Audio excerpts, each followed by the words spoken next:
श्रीदेवी बॉलीवुड की पहली female superstar थी जिनको अमिताभ बच्चन के साथ कंपेयर किया गया। केवल 4 साल की उम्र से ही इन्होंने फिल्मों में काम करना शुरू कर दिया। इनकी पर्सनल लाइफ में भी सिर्फ लाइट, कैमरा और एक्शन का बोलबाला रहा। फिल्मों से इन्होंने दर्शकों के दिल में जो जगह बनाई वो आज भी वैसी ही है। आज श्रीदेवी हमारे बीच में नहीं है, लेकिन उनके फैंस को इस बात का मलाल है कि जिस तरीके से श्रीदेवी को विदाई मिलनी चाहिए थी वो उन्हें नहीं मिल पाई। इतना ही नहीं, उनकी डेथ को मिस्टीरियस भी समझा जाता है। तो आइए जानते हैं श्रीदेवी की रियल लाइफ और रियल लाइफ से जुड़े कुछ रिलेटेड इंटरेस्टिंग फैक्ट्स। बने रहिए हमारे साथ वीडियो के आखिर तक। 13 अगस्त 1963 को तमिलनाडु के अयप्पन यंगर और राजेश्वरी यंगर के घर पर एक बालिका का जन्म हुआ जिसका नाम था अम्मा यंगर अयप्पन। आगे चलकर वही बच्ची श्रीदेवी के नाम से फेमस हुई। केवल 4 साल की उम्र में ही इन्होंने कैमरे को फेस किया। एक चाइल्ड आर्टिस्ट के तौर पर उन्होंने तमिल फिल्मों में काम करना शुरू कर दिया था। उन्हें लगातार काम मिलता चला गया। अपने चाइल्डहुड पीरियड में ही श्रीदेवी को डबल शिफ्ट में काम करना पड़ता था, लेकिन इसका एक नुकसान ये हुआ कि वो स्कूल नहीं जा पाई। उन्हें अपनी स्कूल लाइफ का नुकसान उठाना पड़ा। अपने एक इंटरव्यू के दौरान उन्होंने बताया था कि उन्होंने अपनी स्कूल और कॉलेज लाइफ को हमेशा मिस किया। इसकी वजह से उन्हें हम उम्र दोस्त नहीं मिल पाए। यही वजह थी कि अपनी पर्सनल लाइफ में वो काफी शांत और शर्मीली स्वभाव की थी। भले ही उनकी लाइफ की जर्नी एक सामान्य बच्चों की तरह ना रही हो, लेकिन वो अपनी लाइफ से खुश और सेटिस्फाइड थी। पढ़ाई लिखाई करने के बाद लोग जिस पोजीशन को हासिल करने के लिए जी तोड़ मेहनत करते हैं वो उन्हें बचपन से ही हासिल हो गई थी। साल 1979 में आई 16वां सावन श्रीदेवी की पहली बॉलीवुड फिल्म थी। इसके केवल 4 साल बाद ही साल 1983 में उनकी जितेंद्र के साथ हिम्मत वाला फिल्म आई। ये फिल्म अपने समय की सुपर डुपर हिट फिल्म रही जिसने श्रीदेवी को बॉलीवुड में जबरदस्त पहचान दिलाई। इसके बाद आई फिल्म तोहफा। इसी साल फिल्म फेयर मैगजीन ने श्रीदेवी को अपने कवर पेज पर पब्लिश किया और उन्हें नंबर 1 का टाइटल भी दिया। बॉलीवुड में जंपिंग जैक के नाम से फेमस कलाकार जितेंद्र के साथ उन्होंने 16 फिल्में की। इसके अलावा उन्होंने नागार्जुन के साथ काम भी किया। धर्मेंद्र और सनी देओल दोनों के साथ लीड एक्ट्रेस के तौर पर काम किया। बॉलीवुड के पहले सुपरस्टार राजेश खन्ना के साथ भी उन्होंने बेहतरीन फिल्मों में काम किया। ये वो समय था जब इंडस्ट्री में श्रीदेवी को सबसे ज्यादा फीस मिला करती थी। वो हाईएस्ट पेड एक्ट्रेस थी। साल 1976 में श्रीदेवी ने रजनीकांत के साथ एक फिल्म में काम किया। उस समय वो केवल 13 साल की थी और आपको हैरानी होगी यह जानकर कि श्रीदेवी ने इस फिल्म में रजनीकांत की मां का रोल किया। ये और बात है कि इस फिल्म में उनकी शादी एक बुढ़े से हो जाती है जो रजनीकांत का पिता रहता है। उन्होंने सौतेली मां का रोल किया। ये एक तमिल फिल्म थी जिसका नाम था मोद्रू मुदिची।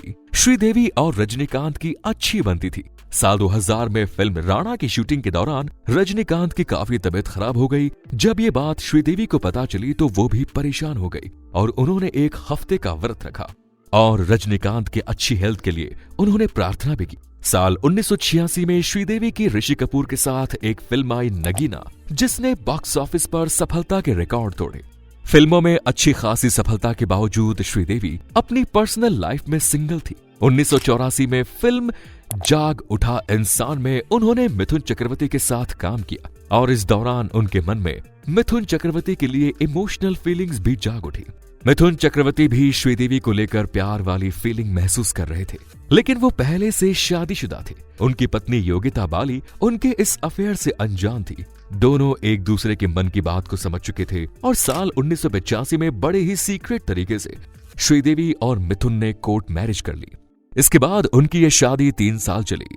साल 1987 में जब मिस्टर इंडिया के लीड एक्ट्रेस के तौर पर बोनी कपूर श्रीदेवी को कास्ट करना चाहते थे तो बोनी कपूर पहले से ही श्रीदेवी की खूबसूरती और उनकी ऑन स्क्रीन प्रेजेंट के दीवाने थे, लेकिन श्रीदेवी की मदर ने इस फिल्म के लिए बोनी कपूर से 10 लाख रुपए की डिमांड की। बोनी कपूर ने इसको तत्काल एक्सेप्ट कर लिया। उनके डिमांड से 1 लाख रुपए ज्यादा यानी कि 11 लाख रुपए पे करने की बात कही। मिस्टर इंडिया की शूटिंग के दौरान बोनी कपूर श्रीदेवी को स्पेशल अटेंशन और कंफर्ट देते थे। वो पर्सनली इस बात का ध्यान रखते थे कि श्रीदेवी को किसी भी चीज की कमी ना हो। इन दोनों के बीच जब नजदीकियां बढ़ने लगी तो उन्होंने इस बात को एक्सेप्ट किया कि उन्हें श्रीदेवी से प्यार हो गया है। हालांकि बोनी कपूर पहले से शादीशुदा थे बॉलीवुड के गलियारों में जब ये बात फैलने लगी कि श्रीदेवी और बोनी कपूर के बीच नजदीकियां बढ़ने लगी, तो इससे सबसे ज्यादा परेशानी मिथुन चक्रवर्ती और बोनी कपूर की पत्नी को हुई। लेकिन बोनी कपूर का ये अट्रैक्शन वन साइड था। श्रीदेवी को बोनी कपूर से इलू इलू वाली फीलिंग नहीं हो रही थी। दरअसल श्रीदेवी अभी भी मिथुन चक्रवर्ती के साथ अटैच थी। लेकिन आगे चलकर श्रीदेवी और मिथुन चक्रवर्ती के रिलेशन के बारे में मिथुन की पत्नी योगिता बाली को पता चल गया। वो डिप्रेशन में चली गई और उन्होंने सुसाइड अटेम्प्ट किया। इसके बाद मिथुन चक्रवर्ती अपनी फैमिली को लेकर ज्यादा सीरियस हो गए। श्रीदेवी को यह एहसास हो गया कि मिथुन चक्रवर्ती कभी भी अपनी पत्नी को तलाक नहीं देगा। उनका और मिथुन का ये रिलेशन शादी की मंजिल तक नहीं पहुंच पाएगा। श्रीदेवी और मिथुन का रिलेशन यहीं तक था। फिल्म मिस्टर इंडिया में नीले रंग की साड़ी पहने श्रीदेवी के ऊपर एक गाना पिक्चराइज्ड किया गया। गाने के बोल थे, कांटे नहीं कटते ये दिन ये रात। इस सॉन्ग में साड़ी से फुल कवर होते हुए भी जिस तरीके से श्रीदेवी ने अपनी परफॉर्मेंस दी, इस एरोटिक परफॉर्मेंस को लेकर फिल्म फेयर ने उन्हें goddess in romance in blue sari का टाइटल दिया गया। इस खूबसूरत हीरोइन की लाइफ जर्नी पर यह वीडियो आगे भी जारी रहेगी। पर अब तक अगर आपने चैनल को सब्सक्राइब नहीं किया है तो जल्दी से चैनल को सब्सक्राइब कर दीजिए। साल 1989 में ऋषि कपूर के साथ उनकी बेहतरीन फिल्म आई चांदनी, जो कि उस समय की जबरदस्त हिट फिल्म साबित हुई। चांदनी की सफलता के कारण ही श्रीदेवी उस दशक की सबसे हिट हीरोइन बन गई। जब स्विट्जरलैंड में चांदनी की शूटिंग हो रही थी, तब बोनी कपूर वहां पहुंच गए और उनका ये वन साइडेड लव अब भी जारी था। वो ये दिखाने की कोशिश कर रहे थे कि वो श्रीदेवी के साथ कुछ दिन नहीं बल्कि पूरी जिंदगी बिताना चाहते हैं। बोनी कपूर ने जब श्रीदेवी के सामने अपनी फीलिंग्स एक्सप्रेस की और उन्हें यह बताया कि वो उनसे प्रेम करते हैं, तब श्रीदेवी अपसेट हो गई और उन्होंने आने वाले कई महीनों तक बोनी कपूर से बात नहीं की।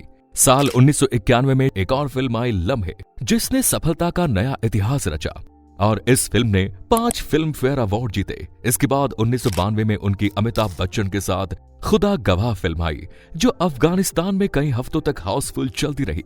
इन फिल्मों ने भी श्रीदेवी को इस समय तक हाईएस्ट पेड एक्ट्रेस के तौर पर बनाए रखा। साल 1993 में श्रीदेवी की रूप की रानी चोरों का राजा नाम से एक फिल्म आई, लेकिन अनिल कपूर के साथ आई उनकी ये फिल्म प्रोड्यूसर्स के लिए बिग डिजास्टर साबित हुई।